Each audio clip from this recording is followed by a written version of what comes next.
আচ্ছা, তোমরাও কি ভাবছো যে এই বিয়ের সিজনে কি স্কিন কেয়ার করে তোমাদের ড্রাই স্কিনটাকে গ্লোই করবে? তাহলে চলো আজকে তোমাদের সাথে সেটাই শেয়ার করি। প্রায় অনেকদিন হয়ে গেল নিজের যত্ন নেওয়া হয় না, চুল ফেস কোনো কিছুই যত্ন নিতে পারছি না। তবে আজকে একটু সময় পেয়েছি, তাই ভাবলাম তোমাদের সাথে ছোট্ট একটা স্কিন কেয়ার রুটিন শেয়ার করা যাক। আজকে আমি ইউজ করছি নিউডের এই 30 minute DIY make over facial কিটটা। এটা আজকে আমি ফার্স্ট টাইম ইউজ করছি। প্রায় অনেকদিন আগে এটা নিয়ে রেখেছি, তবে ট্রাই করা হচ্ছিল না, তাই ভাবলাম আজকে এটা ট্রাই করে দেখা যাক। নিজেও ট্রাই করব আর তোমাদের সাথেও শেয়ার করব। টোটাল 5টা স্টেপ আছে। প্রথমে রয়েছে ক্লিনজিল মিল্ক, যেটা 2 মিনিট আমার ফেসে জেন্টলি ম্যাসাজ করে নিতে হবে। খুব আলতো হাতে ফেসে আমি ম্যাসাজ করে নিচ্ছি, যেটাই আমার ফেসের সমস্ত মেকআপ রিমুভ হয়ে যাবে। আর যে কোনো ফেসিয়াল করার আগে ফেসটা ডিপলি ক্লিন করে নেওয়া কিন্তু অবশ্যই উচিত। তো এটা আমি ভালোভাবে 5 মিনিট ম্যাসাজ করে ক্লিন করে নিয়েছি। এখন এটাকে ওয়াশ করে নেব। আমাদের সেকেন্ড স্টেপ হচ্ছে ফেস স্ক্রাব। এটাকেও 2 মিনিটের মতো ম্যাসাজ করে নিতে হবে। আর এটাতেও কিন্তু খুব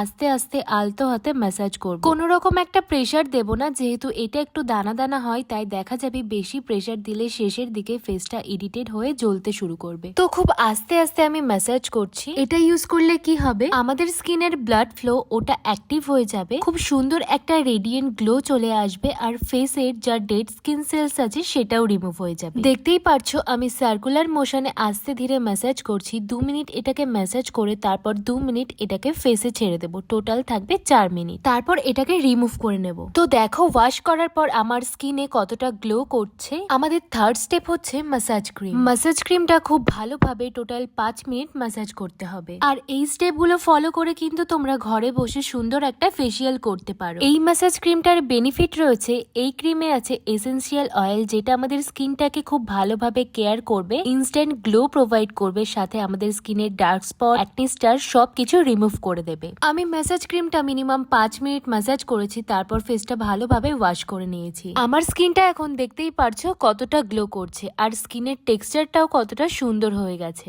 আমাদের ফোর্থ স্টেপ হচ্ছে ফেস মাস্ক। ফেস মাস্কটাকে আমি ফুল ফেসে সুন্দরভাবে ইউজ করে নিচ্ছি, এবং এটার কোনো সময় নেই যে কতক্ষণ রাখতে হবে। তোমার স্কিনে যতক্ষণ না এটা ড্রাই হবে তুমি ততক্ষণ এটাকে রাখতে পারো। মাস্কটা ভালোভাবে ড্রাই হয়ে গেলে এটাকে রিমুভ করে নেবে। এই ফেস মাস্কটা ইউজ করার পর তোমাদের ফেসের ডার্ক স্পট পুরোপুরি রিমুভ করতে হেল্প করবে, আর স্কিনের যে কমপ্লেক্সন আছে সেটাকে ব্রাইট করতেও হেল্প করবে। যাই হোক, লাস্ট স্টেপটা মিস করলে চলবে না। লাস্টে আর একটা স্টেপ রয়েছে ফেস সিরাম। ফেস সিরামটা ইউজ করার পর আমার ফেসটা কতটা গ্লো করছে, প্লাস দেখো কতটা শাইনও চলে এসেছে। আর সবার শেষে রয়েছে সানস্ক্রিন, যেটা কিন্তু ভুললে একদমই চলবে না। সানস্ক্রিনটা অ্যাপ্লাই করে আমার পুরো ফেসিয়ালটা কমপ্লিট করলাম। এই হচ্ছে পুরো ফেসিয়ালের পর আমার পুরো ফাইনাল রেজাল্ট। তো তোমরা যদি বাড়িতে বসে এরকম একটা সুন্দর ফেসিয়াল করে নিতে চাও, তাহলে আমার ভিডিওর কমেন্ট বক্সে থাকা প্রোডাক্ট লিংক থেকে প্রোডাক্টটা অবশ্যই পারচেস করে নিতে পারো। আজকের জন্য এইটুকুই, চলো বাই।